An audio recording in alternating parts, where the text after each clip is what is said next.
প্রথম যেই মাইন্ডসেটটা নিয়ে আমরা আলোচনা করব সেটা হচ্ছে গড সেন্ট্রিক মাইন্ডসেট বা আল্লাহ সেন্ট্রিক মাইন্ডসেট।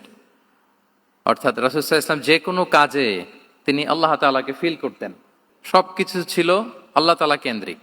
যাই তিনি করতেন না কেন, একজন মহান সত্তার সন্তুষ্টির জন্যই তিনি সেটা করতেন। তিনি কে? আওয়াজ করে বলুন, তিনি কে?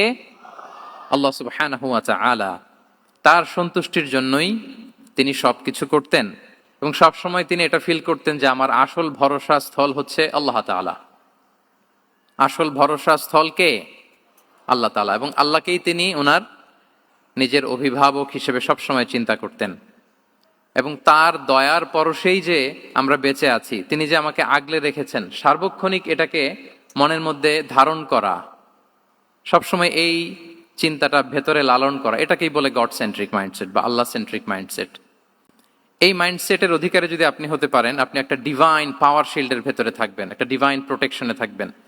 চারিদিকে তুফান, ঝঞ্ঝা, ঝড়, অনেক কিছু, কোনো কিছু আপনাকে স্পর্শ করবে না, কারণ আপনার গড সেন্ট্রিক মাইন্ডসেট আছে।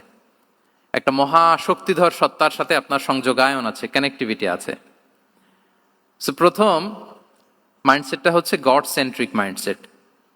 রাসূল সাল্লাল্লাহু আলাইহি ওয়াসাল্লাম সবসময় সবকিছু আল্লাহ তাআলার সন্তুষ্টির জন্য করতেন এবং তিনি ভাবতেন আমার কেউ না থাক, আল্লাহ আছে।